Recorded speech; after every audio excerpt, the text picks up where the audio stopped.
Welcome to the Pinkhurst Podcast, a real and whimsical look at what it means to be fully alive with all the joy and chaos and pressure and vulnerability and beauty. Take the ride along with unexpected guests and be inspired to fall in love with your own unique destiny and meaning. On this episode, Zach and our guest Corey Sweet pick up where we left off and leave behind what they've picked up. We will rediscover that you can't plant seeds if you're holding on too tightly. Let's find out what we have to let go of to grow. One day you awaken and finding yourself colorblind, mistake an ordinary pebble for a pearl. Eureka, you shriek. Others scoff at your discovery, going back to their regular hunt for exotic gems and gold. Business as usual. They fight and kill and drink and steal over their hunger for exotic shine. Everywhere you walk, you find pearls and diamonds, and you wonder what is wrong with everyone. Why are they hurting each other and squabbling over scraps when abundance is literally endless under their souls? This episode is sponsored by Get Your Shit Straight, an AI-powered app that will help you differentiate between poop you should save and poop you should discard. It's actually very simple. Did your dog poop on your walk through the neighborhood? Pick it up, you ding-dong. Did your mind poop out rambly dreams that feel messy and unfinished? And due to this, you're deleting and deleting, hoping you will poop out a diamond one day? Stop being a fool. Gather the dung and let it evolve. Okay, enough poop talk, Zach. The things we do for money. My cheeks are crimson with shame.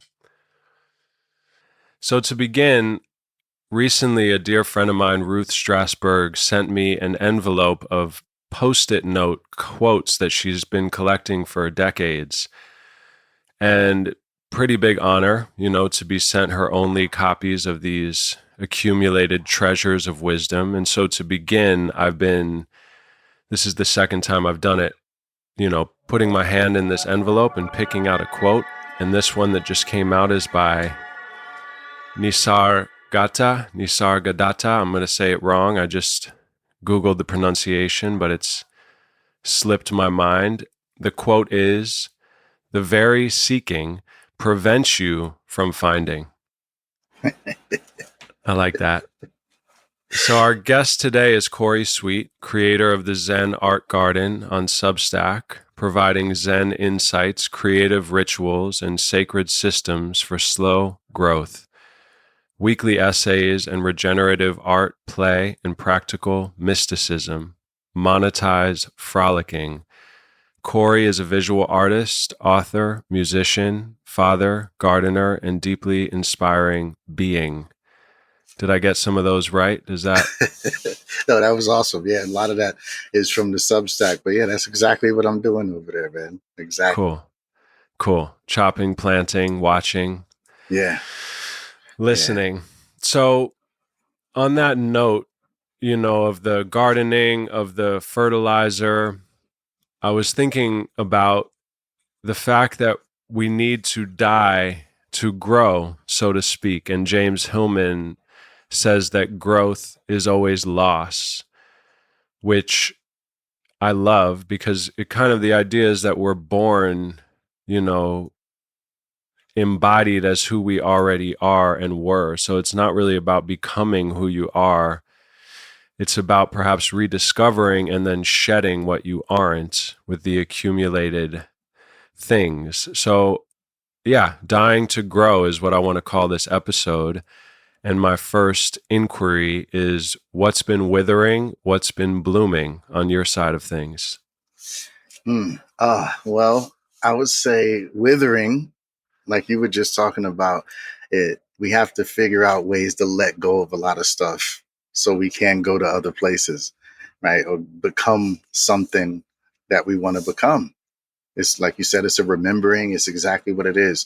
But we have to remove a lot of stuff. So what's been withering for me is a lot of old ideas about limitations and what can't be done and how things can be done. And just this pressure that usually is me putting it on myself to have realizations about how I want to go about things. So I think not too long, about a year ago is when I started on Substack, a little over a year ago.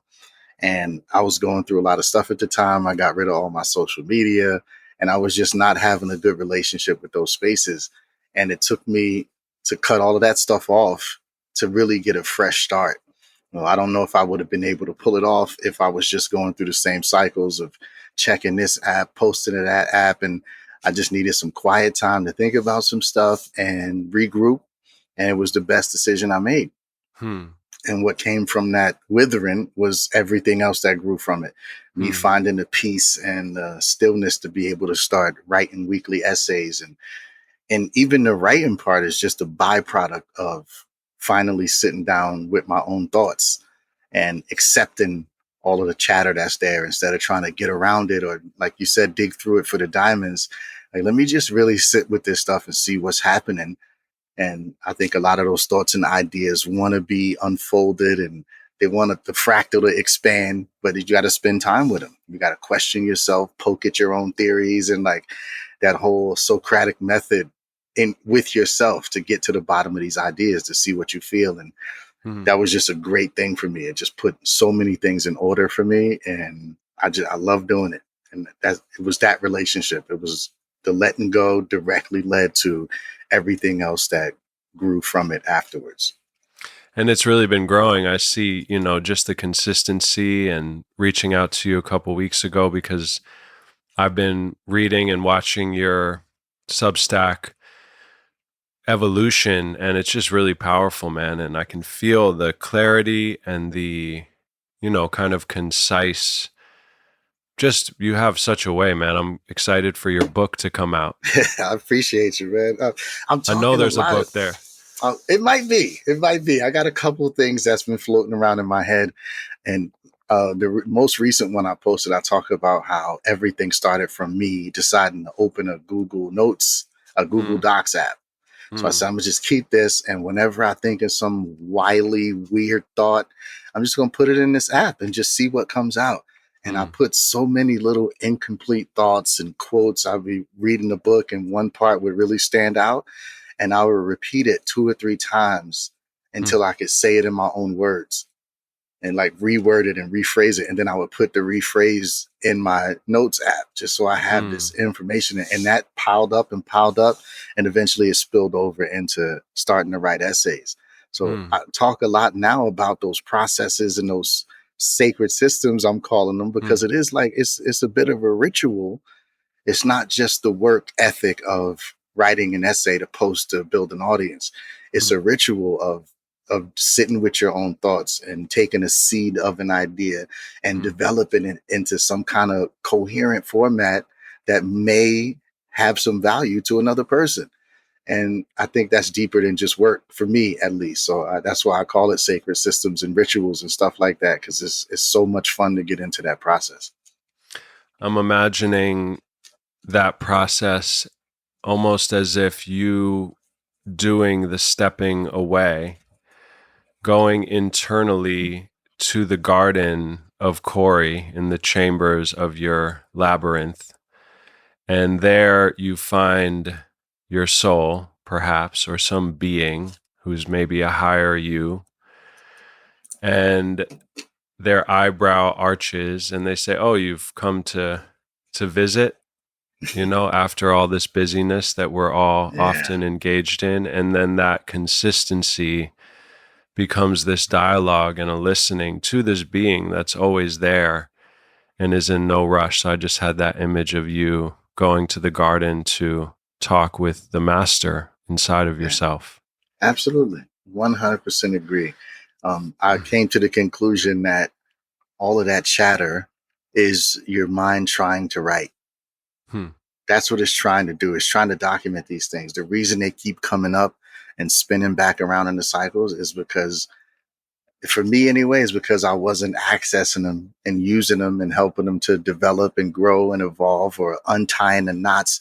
I was just experiencing the knots. I was seeing Hmm. it and I knew it was there, but then it would just roll down the conveyor belt and Hmm. it's gone. So you're free of it, right? I'm good. It's gone. It's not there no more. And then the next time you get quiet or the next time something triggers you or whatever, it just rolls back around again.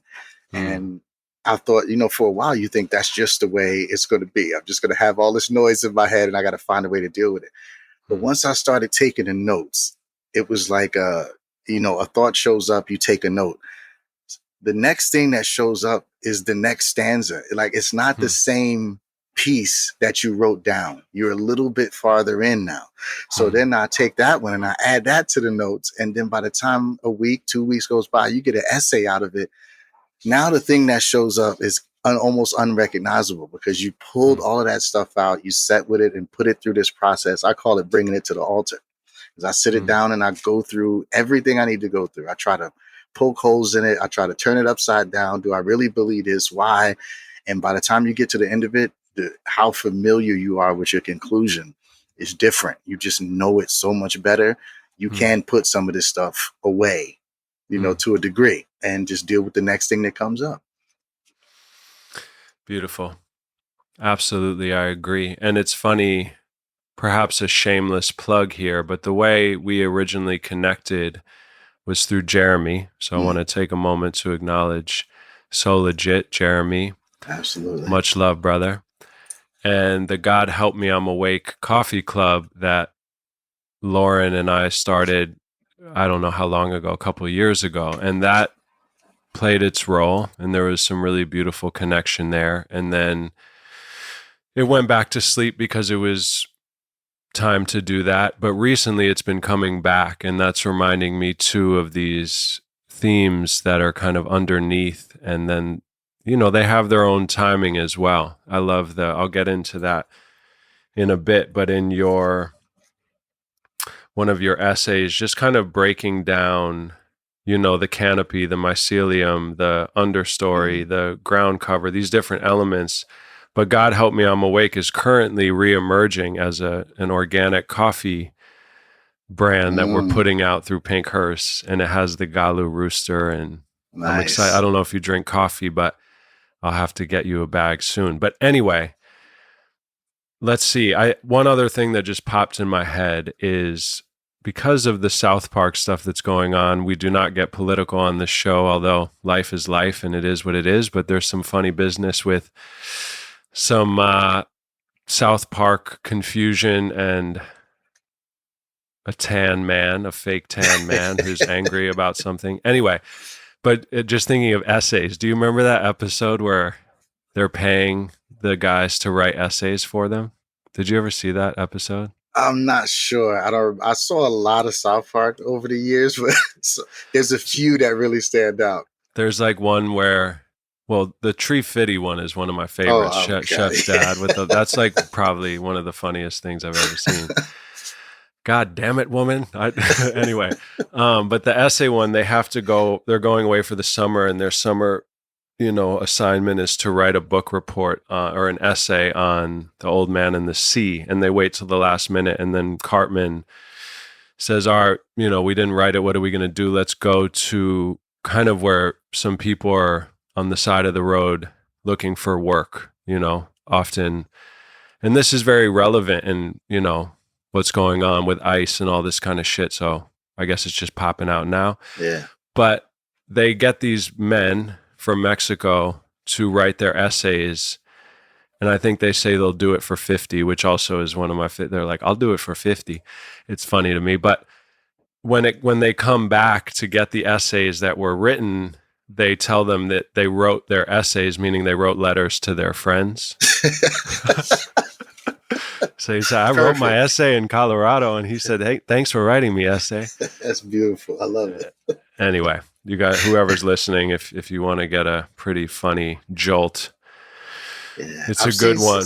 South Park's in the news lately. I haven't picked up on what exactly it is, but I've been seeing them mentioned a lot lately. They're back up in the algorithm. The big guy is angry for being made fun of, so he's canceling people. Oh, Kendrick's about to come out with a movie with them too.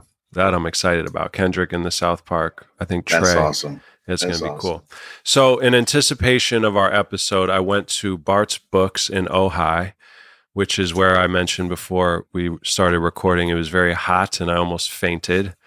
That's dramatic, not quite, but it felt like that. And Bart's Books is this incredible open air bookstore. I've never been to a place quite like it. And I purchased some books based off your reading when I asked you, what have you been reading? The Nice. Upanishads, is that how you say it? Yes. The Yes. Upanishads, I picked up the Tao of Pooh because you're into Taoism, and the Tao of Pooh is one of my favorite books. So I have multiple copies, got another one, and then the Tao Te Ching Yeah. or Jing. And my attention was really usurped by the pull of your words. So I didn't even get too far into them. And so I want to spend most of this episode talking about your writing. And I did underline a couple things that popped out from those books, which perhaps I'll sprinkle in. And I'll begin with The Tao of Pooh, which is a book by, I actually had a dream about this guy last night that I met the author. I just remembered this right now. Benjamin Hoff is his name. And he was telling me about how he chose the quotes for Winnie the Pooh and the legalities of finding the ones that were over 75 years old that he was allowed to use. It was a very vivid dream. And he was this father, and it was interesting. So the Tao of Pooh is Benjamin Hoff taking his kind of synesthesia, perhaps, approach to seeing the similarities between Winnie the Pooh by A.A. Milne and Taoism. And Winnie the Pooh is one of the greatest kind of realms I've ever come across as far as imagination and metaphor. So this is a section that I wanted to bring into our flow. Now that we know the principle, we can look at its applications. As we have likely recognized by now, no two snowflakes, trees, or animals are alike. No two people are the same either. Everything has its own inner nature.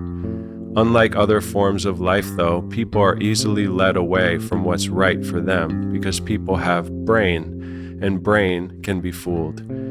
Inner nature, when relied on, cannot be fooled. But many people do not look at it or listen to it, and consequently do not understand themselves very much. Having little understanding of themselves, they have little respect for themselves and are therefore easily influenced by others. But rather than be carried along by circumstances and manipulated by those who can see the weaknesses and behavior tendencies that we ignore, we can work with our own characteristics and be in control of our own lives. The way of self-reliance starts with recognizing who we are and what we've got to work with and what works best for us. How would you explain it, Pooh? With a song, he said. A little something I just made up. Go ahead. Certainly. Cough. How can you get very far if you don't know who you are? How can you do what you ought if you don't know what you've got? And if you don't know which to do of all the things in front of you, then what you'll have when you are through is just a mess without a clue. Of all the best that can come true, if you know what and which and who. That's it, he said, leaning back and closing his eyes. A masterpiece. Well, better than average, maybe. Yeah, listen, when you mentioned the Tao of Pooh to me, that same night, usually at the end of the night, just on the wind down, me and my wife find something inspirational to watch. We watch something about simulation theory or like just something cool that we can kind of chill to. And she put on a video about a guy talking about the Tao of Pooh. No way. We didn't have this conversation. I didn't show her the text that you sent me. We just were sitting on the couch and she pops this video on and I was just like, okay, I see what's happening. And then I had the dream last night about it. I see what's happening. It's beautiful, right? That's really beautiful. It's like it reminds me of my dad saying this quote of, may you be in the right place at the right time, and may you know you are in the right place at the right time. Right. And that difference. And to me, obviously, those are little winks. Yeah. I'm definitely going to check it out when I get the chance. I'm going to find it and I'm going to read it. I've read The Tao is the one book I've read more than any other book in my life. Every few weeks, I just go back to it. How about the Tao Te Ching? Is that that's similar the one, to Stephen Mitchell? Yeah, that's the one. That's actually the one I have. Cool. So the one that jumped out, and I'll just, I guess, stack up a couple of these quotes, and then we'll go into your work and words and flow. This one is number 57. If you want to be a great leader, you must learn to follow the Tao. Stop trying to control. Let go of fixed plans and concepts, and the world will govern itself. The more prohibitions you have, the less virtuous people will be. The more weapons you have, the less secure people will be. The more subsidies you have, the less self-reliant people will be. Therefore, the Master says, I let go of the law and people become honest. I let go of economics and people become prosperous. I let go of religion and people become serene. I let go of all desire for the common good, and the good becomes common as grass. I love it. And Walt Whitman said that next to every single blade of grass on the earth is an angel specifically assigned to that blade of grass, whispering, grow. Yeah, this is why I love this book so much. It just makes sense. It doesn't, I mean, it has a push to try to lay it out for you to understand it. But like some of the earliest words in it tells you the Tao that can be told is not the eternal Tao. Like, so I like that introduction. It's letting you know that this is not it. I'm just pointing at it for you so you can get your own idea, which is the one thing that stuck out the most is the finger pointing at the moon. And that has been with me since I was a kid because it's in a Bruce Lee movie. Bruce Lee's teaching his student and he's talking about use emotion and not anger, emotional content, not anger. And the guy's like, I'm trying to think about it. He slaps him on top of the head. He's like, don't think, feel. It's like a finger pointing at the moon. And the guy he looks right at Bruce Lee's finger and he smacks him on the head again. And he says, don't concentrate on the finger or you miss all that heavenly glory. And it just sounded cool to me back then. In Bruce Lee's voice, don't concentrate on the finger. It was just awesome. Yeah. I never thought about it my entire life. It was just buried in my consciousness. And then I come across it in Taoism and it's explained in a way. Don't concentrate on the finger. If I'm pointing at the moon, I'm trying to show you something, but you're looking at my finger. And it just landed so hard. That's why we attach ourselves to images so much and people. Instead of just the idea, you follow the cult leader because that's the finger. He's pointing at the moon. And instead of just looking at the moon for yourself, you concentrate on the finger. And I think we've lost so much because of that dynamic right there. Lost so many opportunities to absorb and integrate and understand things just because of that dynamic. It's amazing how it's wrapped up in one thing like that. 100%. I mean, signposts are pointing toward the mystery, and people, like you just said, are always looking to the signs. What if Moses had come down from the mountain and instead of saying, this is God's word, what if Moses had said, this is what God said to me. Why don't you go up there and see what God says to you? You'd be in a different, different realm. Different world. Yeah. There's a story that I love that you're reminding me of a monk in a little hut by a river. It's nighttime. A thief kind of sneaks in. I think he goes out to meditate by the river, and while he's gone, a thief sneaks into his hut and steals whatever few meager belongings he has. And as he's returning, the thief is leaving. And the thief is ashamed to be in the presence of a master with maybe just his wooden bowl and a teacup that he's taken, and the master gives the thief the clothes off of his back. And as the thief, now doubly ashamed, slinks away into the night, the master sits there naked, looking at the moon and says, poor man, I wish I could give him the moon. I love it. I love it, man. It's awesome.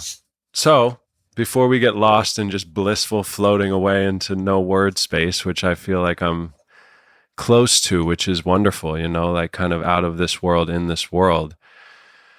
I wanted to talk about your work and how powerful it is. And for all of you listening, no smoke at all blowing to you. Your writing is calming, soothing, and provides gentle eurekas and resonates with the timeless wisdom of the immortals. So for everyone listening, do yourself a favor and go subscribe to Corey on Substack at Corey Sweet. So monoculture is killing your creativity. I'd love to talk about that essay. Creative monoculture, draining, repetitive, unsustainable. Yeah. Can you talk a bit about this? I have some bullet points written down, but since we're here flowing, I'd love to Oh yeah, absolutely. hear a bit about that. Yeah, I think a lot of what we've been told over time, especially stepping out of this old paradigm that I think we're stepping out of, a lot of that we were directed to stay in one lane, to pick a way to be because you're going to confuse your audience. If you're going to be a fisherman, just talk about fish. They don't need to know what you think about baseball. And that's just the way a lot of people have gone about presenting themselves in business and branding. And it made perfect sense for the machine, to be able to file everything away neatly and push this to them and this to them. But I don't think that's necessarily the best option for creative people. And even it depends on the type of business you want to start or type of thing you want to bury yourself in. There's always context. But for the most part, I think what we're stepping into now is it's going to be more beneficial to share a full spectrum human experience, because that's the thing that's been removed from us for so long. We've seen more than we need, in my opinion, of polished and perfect presentations. That's how it was back then. They made people think that the thing you were looking at on the stage was unattainable. That's how they protect it. The velvet rope. Absolutely. If you take a person and you get them on a diet, you get them a personal trainer, you put them in dance class for a year, you give them you train them up, and then you pop them out in front of the world. Of course, yeah, it looks, oh my God, I could never do that. Let me pay $500 for a ticket to see it. But if people knew how attainable those things were with effort and work, and if they knew what went into it, it would kind of remove a little bit of the mystique. So maybe you lose some in ticket price, but you gain in human connection. And you also gain in showing people an example of how to reach these places and be in these ways of being, instead of just roping it off so you could charge more. So I just wanted to talk a little bit about it, because I think there is evidence that showing more of your process, more who you are, talking more intimately about yourself. And I think there's a place for that. And I think it can be incentives also. It can be used as a strategy. Even though we're talking about authenticity, there's still a way to do things, to package it, to make it viable for what you're trying to do. So I think there is a space to take advantage of it. 100%.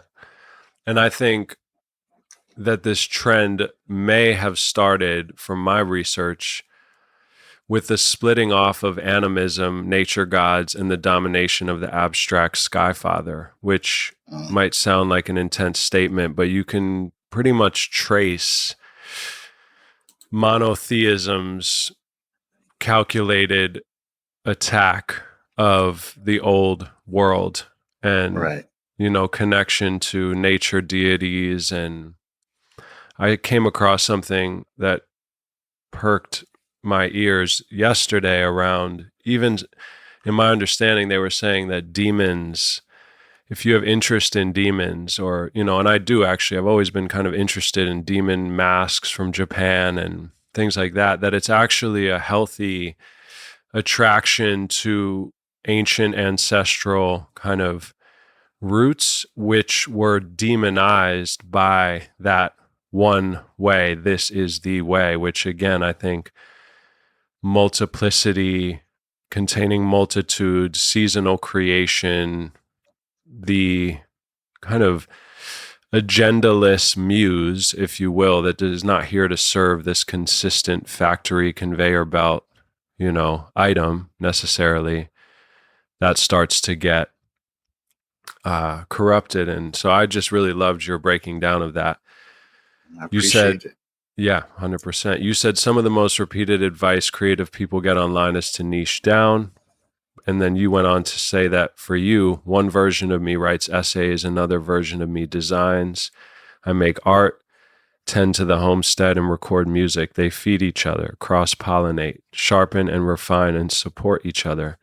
It's deeper than branding. It's nature's model of biodiversity. And the more I let my whole ecosystem show, the more opportunities I have to be seen and to connect with people I can actually serve. So, on that note, too, if you're open to it, I would love Kevin to play a piece of one of your songs. Oh, word. Okay, yeah. So, Kevin, drop that, please. Yeah. I'll be painting pictures with the pen, connecting with the depth practitioners of Zen, peeking at the secrets never told. All the beauty we behold unfolds when relinquishing control. I surrender. The truth is an offense to a pretender, so we don't tend to blend with their agendas. Check the utterings of architects, pluck the strings, they all connect. Suffering when I forget is just a path to ecstasy. Yeah, I mean, and even saying there's a version of them, like I said, they all work together, and being here in this garden and learning from the homestead, our first experience with a garden was really fine and neat rows. And there was even then there's a little bit of monoculture because you have your tomatoes right here, you got this thing over here. And it just, when you see what's really healthy for the environment and how these places and spaces really thrive, it doesn't look anything like that. We have this need to dominate, which is why I think that's why people have lawns, in my opinion. Because there's plants you could plant that only grow 2 inches tall, but we plant something that grows 7 inches tall so we can keep it cut down to 2 inches tall. Because you tell them to just plant, why don't you plant like a micro clover or something? They're like, nah, I want the grass so we can have the lawn guys and the gasoline and the Roundup and everything else.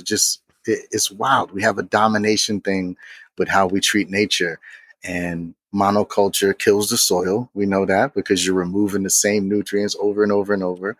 So then you have to use more fertilizer. It's a blueprint for burnout. Even agriculturally, it's a blueprint for burnout. That's not the way the ecosystem wants to function. That's not. And the way you repair that is by growing a whole bunch of different plants and having animals there. Like, that's the repair process of the thing that they're doing right now. And I just saw it firsthand right here in the garden. I heard that weeds, poison ivy, poison oak, things like that might, appear to be threatening to humans or to their garden agendas are actually the ecosystem's attempt to protect itself and to remedy itself from imbalance. Absolutely. I love that idea. Yeah. If you have weeds popping up on your property, it's a very high percentage chance that if you gathered up those weeds and you had them chopped up and analyzed for what nutrients or whatever they had inside of them, it's usually something that your soil is lacking. Isn't that crazy? So you can look at the weeds that are growing in your soil, do the right research, and you can almost, it's not a perfect science, but you can get some information, some relevant data about what your soil is lacking by the weeds that take place, that, take up root there. And the obvious analogy metaphor is the weeds in our psyche, the weeds in our bodies, the weeds in our hearts, same thing, obviously. Facts. Absolutely. It all comes from a thing, it's all connected to something. For $9.99, you can join Corey and I every single Wednesday, and we will fix your life. Yeah, man, it's a fact. It's in there. I said before, I have a song that I've been working on, and I'm kind of working on it. It's kind of just sitting there hanging out, but I go back to it every now and then. And I said, the light is from the source, and the shadow is evidence of obstruction. Like, just to kind of, in my head, I meant to take some power away from this idea of the effect that the shadow has on us. But even in trying to take some power away from it, it's just a realization, like, it's not even actually a thing. It's evidence of something obstructing the path of the light. It doesn't have a life of its own. It doesn't have substance of its own. It's only there because something's in the way. So the Upanishads obviously are tugging at my coattails and are wanting me to say something, because what you just said, I believe, was in the Upanishads, where it talks about a foolish man is kind of like running themselves to death, running from their shadows. Right. But if they would just kind of stop and sit, the shadow would disappear. Right. And it makes me think of that. And the thing, not to have any qualms with anything, because we already addressed the beginning, is like, don't confuse the finger with the moon. I always do. Like, I was deep into the Upanishads when I'd never read it before. My wife studied in India. She's, a pretty esteemed yoga trained person, now depth psychologist, therapist, but a heavy cat.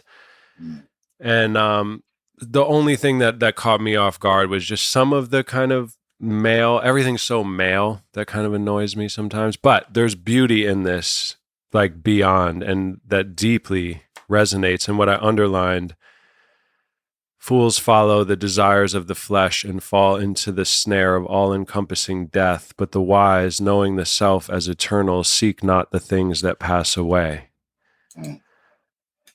To the thoughtless youth deceived by the vanity of earthly possessions, the path that leads to the eternal abode is not revealed. This world alone is real. There is no hereafter. Thinking thus, he falls again and again, birth after birth, into my jaws. And that's death speaking to that young traveler. But again, I don't mean to like talk jazz. I love the ideas of performed without attachment. I thought it was funny that they, at least in my understanding, they're talking about if you go the path of really kind of embodying this world, having children, etc., then you're probably going to be reincarnated, almost implying that that's the foolish way. They're very much about abstaining. What I like about it is like there's a progression that takes place, right? So the stuff that this is some of the earlier stuff, and then it develops into a few other things that you can read later. But the foundational premise of it all, when you come down to it, is just like, this is just a transient in between situation. And I just like that feeling of it. And as you approach the information and the knowledge, instead of it being like, okay, this is the absolute fact, this is the history of humans and spirituality, and this is what you need to adhere to. It's like, this is all the Brahmin's dream. So, all right, now let's get started. Like, oh, that's a cool entry point. I love that. No, and I resonate with that 100%, and I appreciate that. Kind of, since you've actually studied it, and I'm just coming off of 30 minutes glancing, so I appreciate that. And I dig even the dig telepathy tapes, if you've heard of that, or all these signals that I've been receiving since a child, from Rumi to Kurt Vonnegut to, I mean, all my favorite artists kind of have piqued that part of me that feels aware that this is some temporal in between dream of sorts that's very serious and playful and not everything. Right. And I just like that as a concept. And the Upanishads I've read, the reason I got this book is because I was listening to Alan Watts talk once.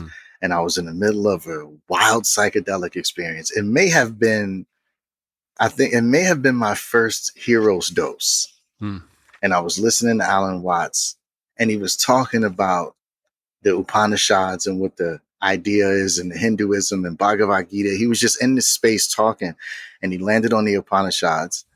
And the way he explained it in a way that these are things that you already know. It's stuff that you'll remember as soon as you see it. So it's probably not even necessary that you read it. But because of how the human mind works, you're going to be attracted to it. I'm telling you right now, you don't need to read it. You already know everything that's in there. And in my head, I was like, wow, he's probably right. I need to read this book. And in that moment, everything collapsed for me. I was just like, this really is a game. This is a simulation. And it felt so good. He knew what the mind was going to do with the information of telling you that you don't need to read this book. And it was my own decision. It was my free will. In that moment, I said, I need to read this book. And 100%. It was just the best realization ever. It felt so good. I was like, wow, maybe everything is going to be okay. Like, it was one of those moments. And it is a game. And I think for me, that can perhaps in this culture specifically imply this kind of almost like it doesn't have meaning, or the game is just like some silly nonsense that doesn't mean anything. But I think the game is very important somehow and full of love, and there is like this care, and it's not something that implies we shouldn't be deepening into our roles in the game. It's an opportunity. Right. So that's just my own take on that. I feel like simulation game, it is, and it comes from this extreme love and this profound complexity that we cannot fathom. And in the Telepathy Tapes podcast, where they work with an autistic kind of population of suppressed voices, to talk about how 99, if not all of these children are telepathic and communicate with beings beyond this realm and go to school in heaven and meet up remotely, that this world is purely about love, creativity, and it's an exploration of the Brahman, perhaps, as we know of, like it discovering itself, which is, again, back to Winnie the Pooh, why it's so important, I think, to deepen into our particular experience, because that's kind of what we owe back to the source, is like, we are the one us, so why would we copy, Xerox another version? Right. The universe only did you one time. Yeah.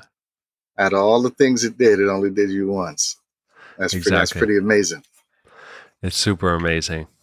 So back to what I had referenced before in your work, I love this idea that everything in the garden has a role. Nothing is wasted. That's what makes the system regenerative. Your creative practice needs that same kind of layering. You don't have to build a platform around one big cash crop idea. That kind of monoculture burns out the soil, which is a you in this scenario, and makes the whole system unstable. So then you go on to break down the aspects and the elements of this ecosystem. Ground cover, small things that build trust, quick notes, incomplete thoughts, honest snapshots of your experience. Shrubs, medium-sized, repeatable pieces. Could be the blog posts, tutorials, Q&As, progress updates. The understory, behind-the-scenes content, process shots, personal reflections. The stuff that real people connect with. The canopy is the deep evergreen projects. I love evergreen projects. Your products, essays, long-form content, big ideas. Mycelium is the unseen network, your rituals, inspirations, and spiritual practices, whatever connects and sustains all the other layers. So again, we could do an entire episode on each of your essays, even a season perhaps. So go read Corey's work, as I have already instructed you to do, but you don't need to do it because you already know it. Facts. That's me trying to be Alan Watts. I love your precision with words, and anything you wanted to speak about, we've already said it all and they already know it all, but anything in that beautiful kind of breakdown process of what you've described there that you'd like to add to. Yeah, I think especially with people who are trying to build online businesses or trying to, we're all creators, and online is the way that we're going to reach people now. You know what I mean? That's even if you do traditional canvas art, it's probably beneficial for you to have some type of presence and consistency online to find a community of people who appreciate what you make. You know what I'm saying? So it's always going to help. So if that's what people are trying to do, you will run into a lot of information that's going to tell you to pick one thing and give that to everybody, and that's all you do. And I'm just saying that even if you are a person who paints traditional art on canvas, you're still an entire human being having an entire human experience. You don't just walk up to the canvas and splash paint on it and then stop and then put a price tag on it.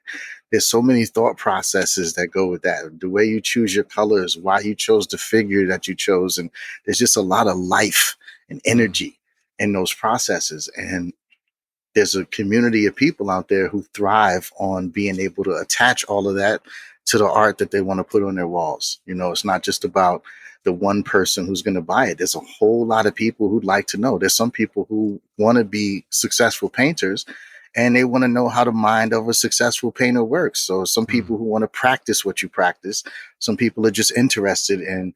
The point is, there's just ways to use all of these things in our creative experience to help push the big idea, whatever that big idea is. It's everything else can support it.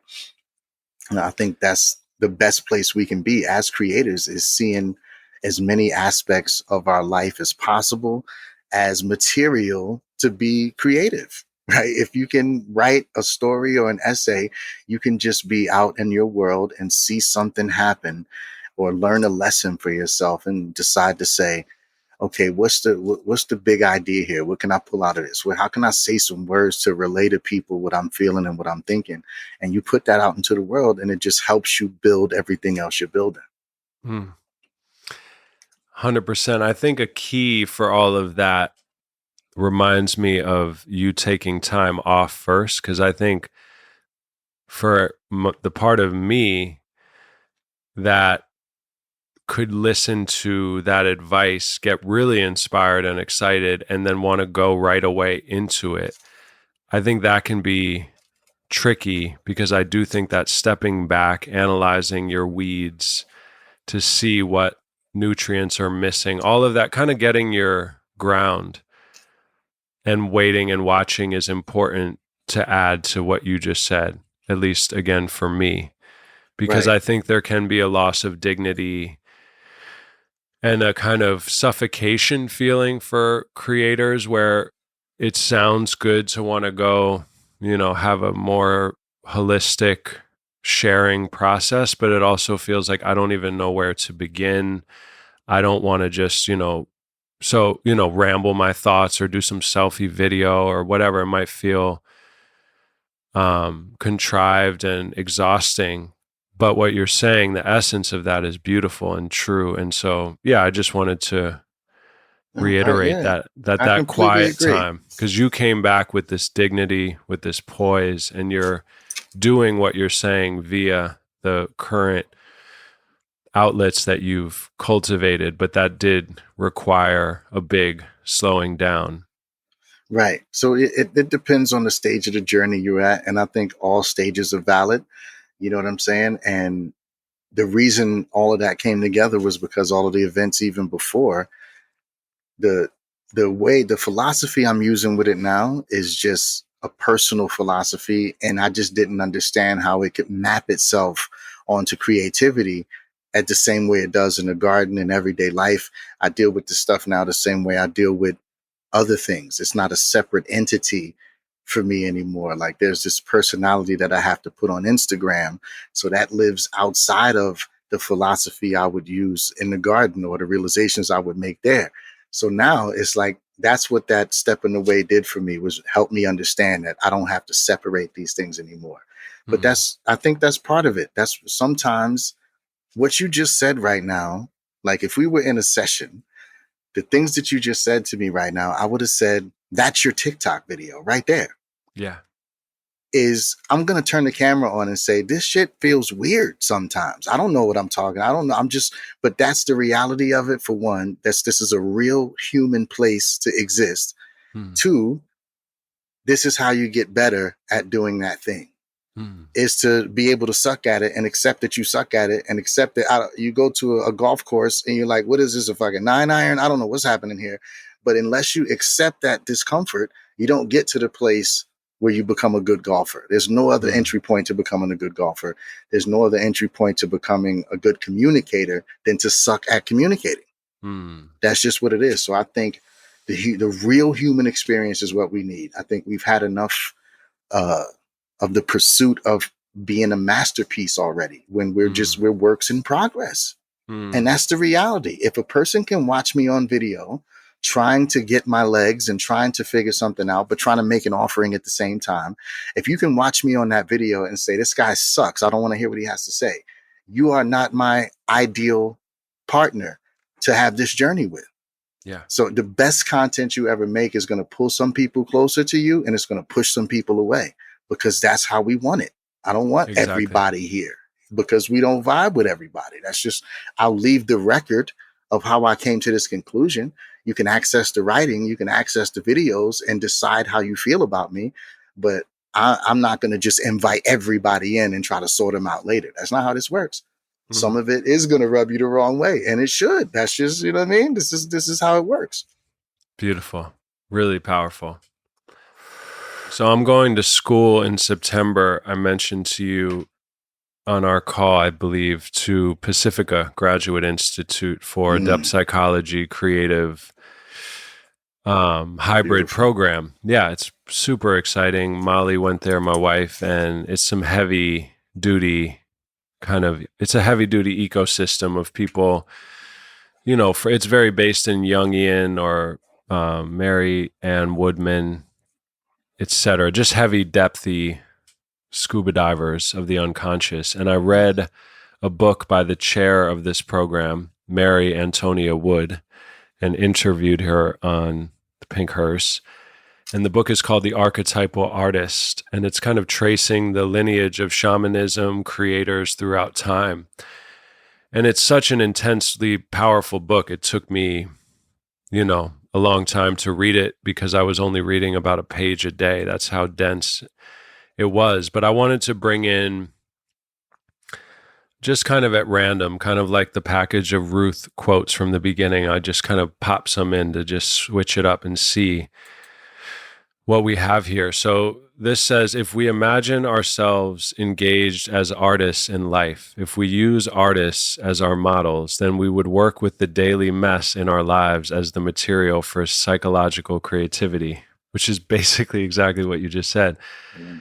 I want to get far, far away from creative in the romantic sense. I mean, having gratitude toward what one is given, far out of that.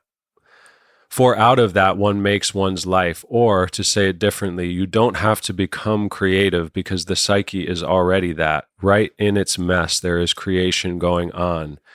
The artist fantasy of oneself accepts the mess, likes it, needs it. I love it. I love it. What else are we here for, right? As creative people, if not to take the random mundane shit that happens all the time and transmute it into magic in front of everybody. Which was the colorblind pearl poem in the beginning that I wrote. Right. That's what I think that's what we're here to do. And Yeah. that's why we think the way we think and see things the way we see things. I went outside recently and we were right in the front yard. There's a starfruit tree. And the starfruit tree, we got it from Walmart clearance section before we stopped shopping at Walmart for fruit trees. We got it from the clearance section. It was almost dead. I brought it home. I put it on the ground and said, look, I'm going to plant this thing. Hopefully it'll survive. I got back to it 2 or 3 weeks later because I was busy. And when I went to pick it up, it wouldn't move. It stuck its roots through the bottom of the pot and into the ground. And that's where it lives to this day, right? Wow. Just making fruit, every 100 pounds of fruit every year. Wow. So we were walking past the tree, and this is right after the winter, but the leaves are coming back. And we look at it. My wife looks at it, and oh crap, there's fruit on here, but it's all still green. So it's hard to tell it apart from the leaves. And so I start moving the leaves around, and I'm like, there's fruit everywhere. And I just didn't notice it. We've been walking past this tree back and forth, and I didn't notice the fruit. So I just stopped and I looked at it for a second, and I had a few sentences in my head. So I decided to make a video and make a post about it. And that's the type of thing I'm talking about. We see this stuff.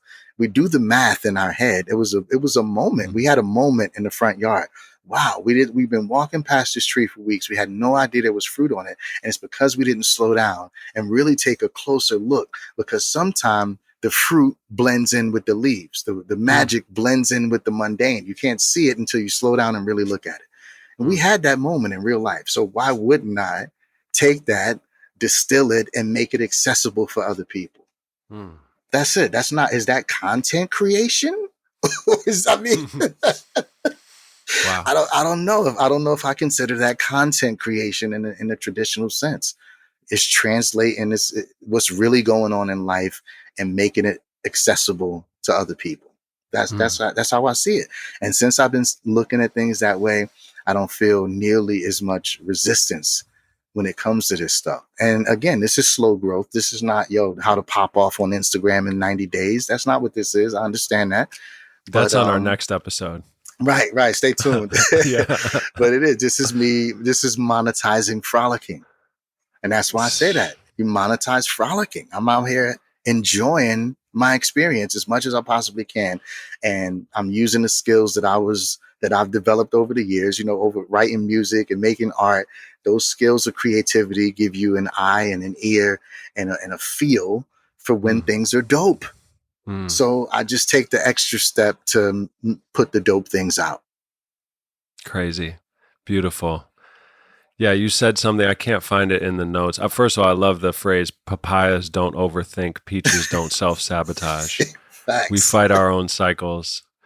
You're not here to conquer nature. You're here to learn from it. You can't force a harvest. All you can do is feed the soil. Deep work is the doorway to deep rest. That's very powerful. Freedom grows out of discipline. The most reliable shortcut is a commitment to the long road. Those paradoxes. Yeah, exactly. And I love the idea of amplifying the weird silence that happens in between the things we show. I love weird silence. Yeah. I love the gatekeepers and kings and churches, their time perhaps is the changing of the guard is happening now. And then it made me think of kind of, you say the new Renaissance belongs to the builders, not the masters. And it made me think of make way for Hanuman. Oh, you yeah. know. Oh, yeah. I think, didn't Hanuman get in trouble because he thought the sun was like a mango and he tried to eat it? Hanuman, that's one of, and the other side of it, the Monkey King, the Sun Wukong is I'm wearing a Sun Wukong t-shirt right now. It's one of my favorite characters of all time. Absolute love everything about it. Again, another one I grew up watching, had no idea of the depth and significance of Journey to the West. I just liked the character. He was cool. He was mischievous and he could beat everybody up. He was cool. But over time, you start to really learn what's happening and see that he's being taught lessons. He's not just winning all of these incursions that he's having. He's being taught lessons. And the name Sun Wukong, it means to awaken from darkness. Awaken into darkness, both ways. It's awesome. It's awesome. I love that character. I'm thinking too, because it's almost like everything is art, when you start to swim in that awareness. And it can be perhaps, they talk about it, or Mary Antonia Wood in her book, she talks about that, the artists are drinking from the same fount as the mad ones.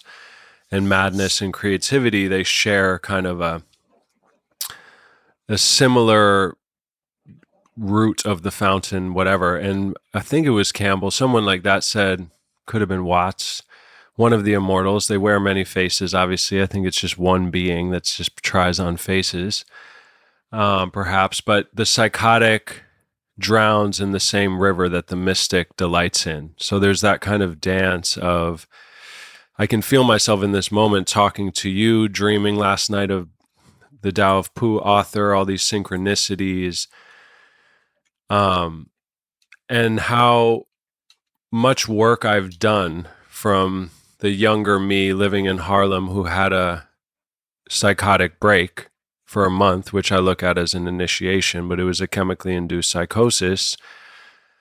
And I was at a similar place, but there was this, marijuana, potentially bipolar, sponsored by a gin company, which brought along this kind of pressure on the individual me experiencing all these synchronicities and magic, where I felt like I had to do something as opposed to just delight in it and swim in it and relax in it. And there came with it this kind of paranoia and this pressure. Right. And so I'm just grateful, whether it's my sobriety, whether it's being a father, whether it's, whatever it is, the spirits whispering grow beside me, that have gotten me to this point. And I guess that came from a thought of, as we're swimming in the endless sea of beauty and magic and all of that, I'm thinking, what is the artwork going to be for this fucking episode? Is it a star tree with Hanuman dangling? Is it what?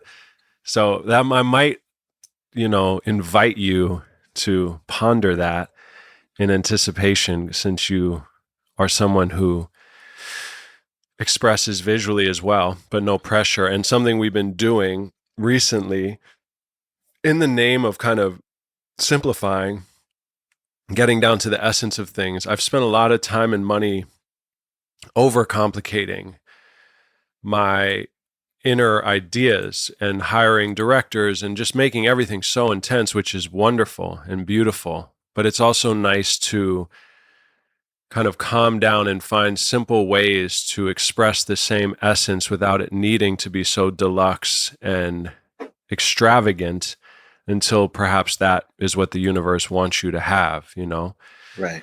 So I've been printing out images of the guests, and my wife films me burning the images, which Pinkhurst is always going to be trickstery. So it's like, talking about death, burning an image might seem like, oh gosh, that's something you do to an ex. To me, I think of it more as a phoenix rising, beautiful, cleansing, die to grow. But anyway, long-winded way of saying, if you don't mind meditating after this episode on what image I should burn to create a piece of art for this episode, that Definitely. would be awesome. Yeah, I'm sure something is going to present itself. Cool. For sure. And I wanted to mention too, something that one of the, sticky concepts that I hold on to and deep in the brain somewhere, you touched on right here. And Socrates has this, is it Plato? There's something called Phaedrus. And it's just this collection of writings. And in that collection of writings, he says that there's 4 different types of divine madness. And I just always remember this phrase, the third kind of madness. The third type of madness is possession by the muses. It's inspiration, poetic madness that artists get. And I always thought that was cool when I stumbled across it, the third type of madness. It sounds like the name of a band or something like that. It just stuck out. We'll start another band for sure. I started so many bands. We should start a band someday, even if not in this lifetime. I feel like you and I would make an interesting band with Jeremy, perhaps. Theomania is another word for what you're describing, or phrase, theomania, that I came across in Latin, I guess. That's awesome. And it's funny you mentioned that, because I wrote a poem recently that here it is. It's called Muse, but it's saying, obeying no clock, she accentuates my saber teeth, anything to amuse her. Violence turns her off, mad scientist extracting oil from rare rage blossoms, neutralized poison, magma on ice, she sips. I smile, she lets me think I'm bartending. Finicky she, cat-like in her juju ways, won't find a single hair on the pillow, no evidence she was here. And without her you are blank. So be it. I bless my empty page. She needs me too. Don't get it twisted. We are equals, and she knows I know. Took me a long time to be able to be like, yo, I can't be the rag doll. I'm going to be of no use. If you just burn me out, baby, muses, then I can't honor you in the way that I want to, with longevity and care. And it reminds me, I don't know if it was Tom Waits or somebody, apparently back in the day, stuck in traffic, pre-cell phones, has an idea come in his head, and he's like, you motherfuckers, not now, for God's sake. Show some fucking respect. Yeah, we don't and get that's to Odysseus. We don't get to summon the muse. They show up when they want. We can set the stage. We can be, I think one of the best ways to set the stage is to already be working, but we don't get to just be making an appointment. But what you just said, I think, and it goes back to some of your writings, we can set the stage by kind of preparing the garden, and then it doesn't need to be this manic frenzy. It's raining out. Okay, cool. It's raining. Let the rain, soak it in. I don't need to do anything about it, and the true plants that are here for you, if you've done that simple, boring, quote unquote, chopping wood, carry water work, those plants aren't going anywhere. What's truly yours is not going anywhere. Right. If you've done the proper work, you've done the right research, you put things where they should be, and pay attention to the land and how things function in those spaces. Especially with natives, it's easy to get the data. We've been focusing heavy on native plants for a couple of years now, and they spread so easy. That's the best part about it. When you buy the fancy flowers and plant the seeds, those, they may not reseed themselves next year. You might have to buy another one from Lowe's, from the big box stores, whatever. But the natives, you buy one of them and it drops seeds, and it spreads from the root. You break it into 5 pieces, plant the other 4. It's wild, the difference. So when you have that much abundance, you can get more data, because I can take this plant, it gives me 50 seeds, I throw them all over there, I plant 10 over here, 10 over here, 10 over here. These didn't grow too well. Those grew pretty nice. These did the best. So I know it likes it over here. So you can just figure things out in a way. And I think that's how creativity works. If you do the right work and you install the things that don't need too much attention from you, they'll take care of themselves. If you buy a plant that needs to be covered in the winter and it needs to be watered 3 times a day in the summer, as soon as life happens and you can't make it to that schedule, the plant's going to croak. That's just what it is. So one of the best things you can apply in the garden is neglect. Put it out there and forget about it. If you come back in a month and it's still looking good, it's in the right spot. Watch pots never boil. Right. No, 100%. I love that, man. Yeah. I'm curious about what Venus flytraps need to survive well. I'm trying to grow a Venus flytrap garden. Full sun and wet feet. They love water. They're like bog plants. Do you really know about Venus? You yeah, do. absolutely. Yeah. All of those carnivorous plants, pitcher plants, all that kind of stuff. They love full sun, a lot of light, but they need to be wet constantly. If they get dry at all, they'll die. Wow.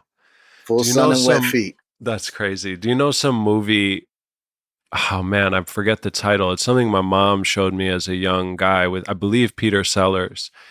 And it's called Something I'm Not Here or Something Here. And it's about a gardener that everyone projects wisdom upon, because he actually is kind of, he takes care of a wealthy person's garden, I believe, and kind of plot and land. And so every time people come there looking to see the wealthy person or something like this, they ask him these questions and he just gives one-word answers, because he's actually, has like a learning disability of sorts. And they say, oh my goodness, this is the wisest man of all time. The whole movie is about. It says being there. Being there, exactly. Yeah, me too. I'm gonna have to watch. I can tell this is an old one, because the IMDb says a film about a simple and mildly retarded gardener. Yeah, there we go. There we go. Perfect. Another one of my favorites. How old it is? Yeah, exactly. Another one of my favorites is The Gods Must Be Crazy. You ever seen that? Oh yes. Oh yeah. That's a classic right there. Classic. Classic. The Coke bottle falling from the plane. Yeah. Changes everything. Changes everything. That's so crazy. And I got to spend time with a hunter-gatherer tribe in Tanzania when I was 15, which changed my life. Nice. Also, The Harder They Come, The Harder They Fall. The Jimmy Cliff film is incredible. I've seen that 100 times. I love that movie so much. And the country boy comes to the big city with the mango, and look what happens, It gets crazy. Yeah, they start bleeding ketchup at the end. Oh, man. I love that movie. Budget. We watched it the first time. I had a kick in my life where I was watching every Jamaican movie I could find. That was just the specific. I needed Jamaican movies specifically. Sure. And I saw so much great stuff, like just lines that I'll quote for the next 50. I just, stuff that never goes away. Like one of them is in Harder They Come, when the guy steals his bike, the bike that he's been working on. And he's like, yeah, it's my bike now. And he's like, yo, man, I spent all my money on it. I put all the new parts, man. Give me back my bike. And the dude just goes, what bike? And he gets so serious with him. He says, don't joke with your life. And I was like, I remember that. Wow. I don't think I've ever heard that spoken that way before. Chills. Yeah. Don't joke with your own life, pal, because this is going to get bad. Wow. That's crazy. Yeah, man. I like that. Yeah. The Rockers is another one. That's just about a bunch of bands. Like everybody in the movie is pretty much a famous reggae singer. And you Wow. see them just kind of palling around town and like behind the scenes type stuff. But yeah, that's another good one. I actually worked with Eek-A-Mouse, if you're familiar Oh, with him. word. I Absolutely. did a couple songs with him. I met him when I was 16, 17. Anyway, on this weird, cool tour for my friend's surf film, and we hit it off backstage, and he took me and my kind of co-singer who was on stage with me back to the hotel with his friends because I was the only one with weed, and I ended up smoking. I'll say this respectfully, but I kind of smoked. I don't want to say I smoked him under the table, but I was smoking with him until everyone had left, and he was like, "That's enough weed." And then I stayed in a hotel room with Eek-A-Mouse and my friend in this twin bed in Florida with a mosquito net. It was bizarre. And then I ended up hanging with him. He's a presence, man. Yeah, he's awesome. He's big man. He made a big impact on music when he came out. I the first time I heard him was maybe mid 90s somewhere, but I think he started early 80s. I heard him in the mid 90s when I first got into reggae music. And of course, like it's just once you hear him, nothing else in the world sounds like him. You know what I'm saying? Nothing else in the world sounds like him. So like he's know very him forever. Controversial to the reggae culture because he was, doing the schizophrenic kind of stuff, and his song about being schizophrenic and wearing a dress and painting his nails and lipstick and just being very like like playing with that, which right. I really respected that a lot. When I met him, he was towering over me behind the stage, and he did not speak in normal language at all. He was sing-talking at us the whole time. He said, "How are you feeling tonight? What are you smoking tonight? Bang, bang, bang, dang, dang, dang." Right. Like whole, like literally for the first hour I met him, that's how he communicated genuinely to me behind the stage. And I was like, I got weed. He's like, "All right, biddy bang bang, let's go." Stay in the flow, right? It's like method acting. Just stay in the flow. Kind of, yeah. No, I hope he's well. I remember last time I saw him, he was having some travel issues, but I would love to reconnect with him. And I worked with Redman around the same time. We did a couple records, and I miss those guys, man. I'd love to see Red and Eek-A at some point.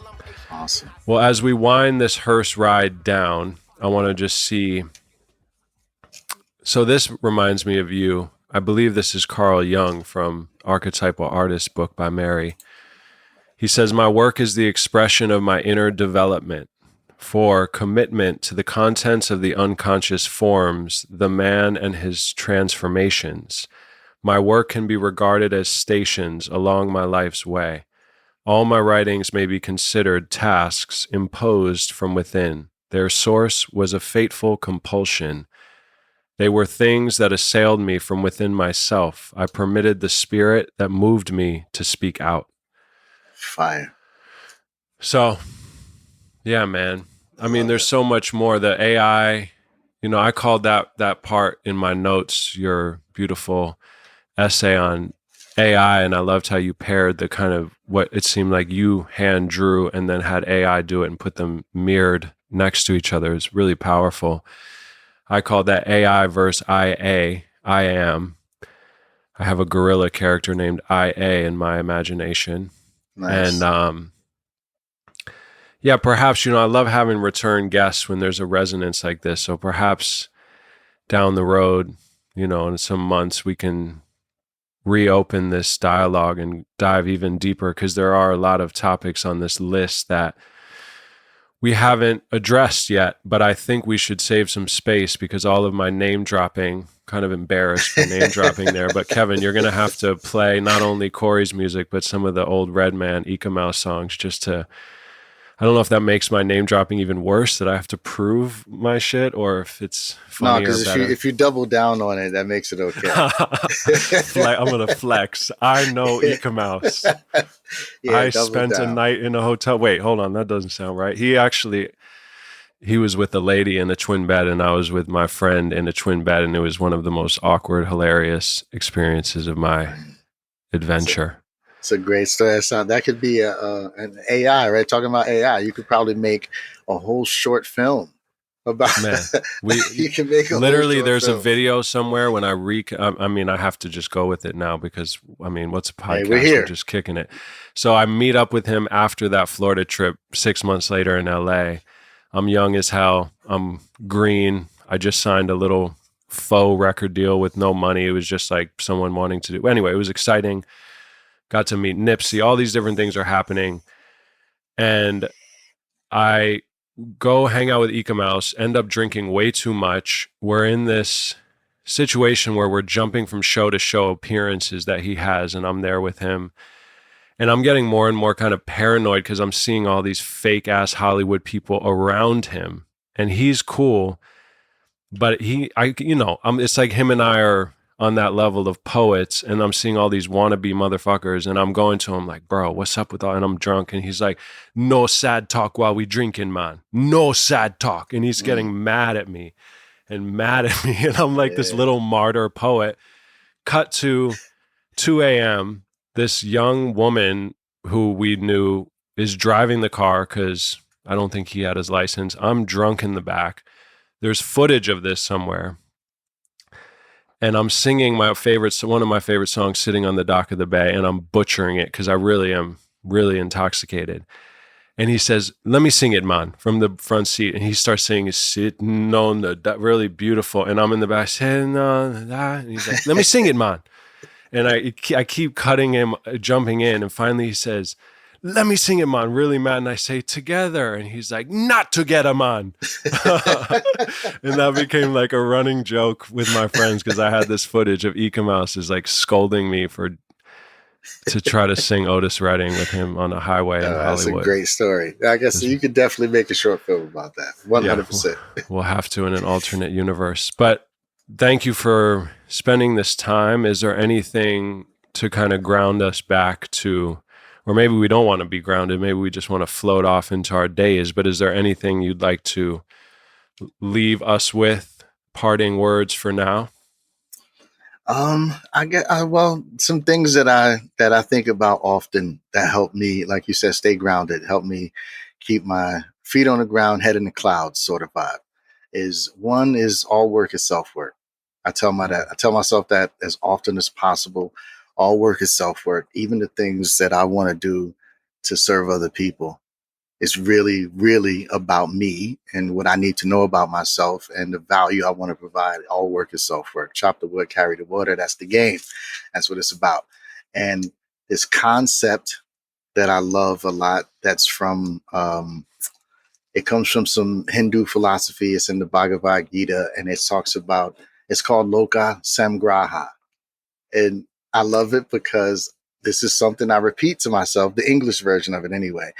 What it means is universal well-being. If you look up Loka Samgraha, it'll tell you it means universal well-being. The idea that everything should be okay, every living soul should be okay. But when you really look into the language, you get into the Sanskrit, what the universe is, right? The universe is the Brahma's dream. It's the grand illusion. And the welfare, what it is actually maintenance. So it's not just universal well-being, it's the maintenance of the Brahman's dream, which for sure, I just say upholding the grand illusion. And that's why I say that so often, because I see so many paths to be trying to tear things down and get rid of structures that we don't appreciate and things that we think are oppressive to our psyche and our emotional states. So you can either use your energy to try to destroy existing things, or you can use your energy to try to build the alternatives to those things. So when I remember Loka Samgraha, I remember upholding the grand illusion. Like maybe my job is not to try to tear down the illusion and wake people up or like do this jarring stuff. Maybe I'm just here to show an alternative to the thing that I see as being negative and present something beneficial. And how do I do that? All work is self-work. It just comes back to me being as much of value as I can. And the vibe that I appreciate for myself, the space that I've created here, is to try to show a pathway to that experience that other people can take for themselves and share the same vibe. So that's the move. That is the move for real. Thank you so much for showing up and being here like that. And in the show notes, all of you can discover Corey's work. And I can't wait to see what artwork is generated for this and how Kevin produces this wonky and grounding episode. Appreciate you, man, for real. I appreciate you. Thanks for the invite. And anytime that you feel the spark, you want to link up and build on anything, I'm always down. Just give me a holler. We can do it. I can't wait, man. We're definitely going to do that. Until next time.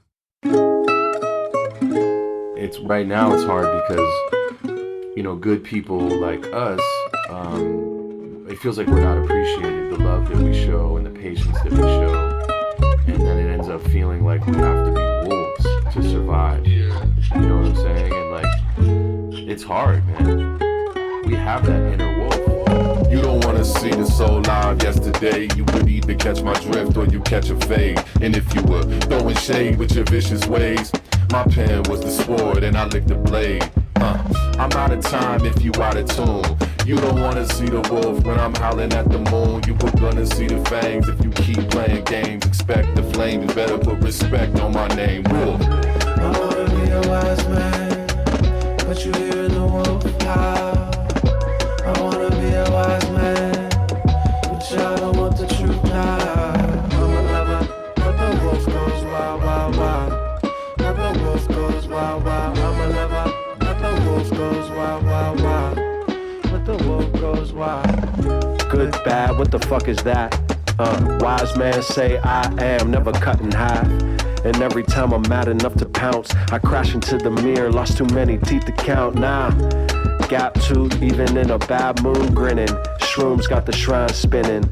My wolf knows the moon is inside of him, howling at the god again. Cobblestone hobble limp, high swimming in the bottle with the flames. Wings on the cigarette, the rhythm made from rattling the chains. A smoke halo, my pain glows rainbow. Alchemist, do it till you're done, baby, case closed. Why do you keep selling me these cures and remedies when nothing is wrong? When the wolf goes wild, I wanna be a wise man, but you hearing the wolf howl. I wanna be a wise man, but y'all don't want the truth now. I wanna be a wise man, but you hearing the wolf howl. I wanna be a wise man, but y'all don't want the truth now. Trying to make money and live is like, dude, they want me to be a wolf. And so the pressure, the pressure you're under is because you're an elevated being, bro. And I know doesn't make it any easier. It's exhausting.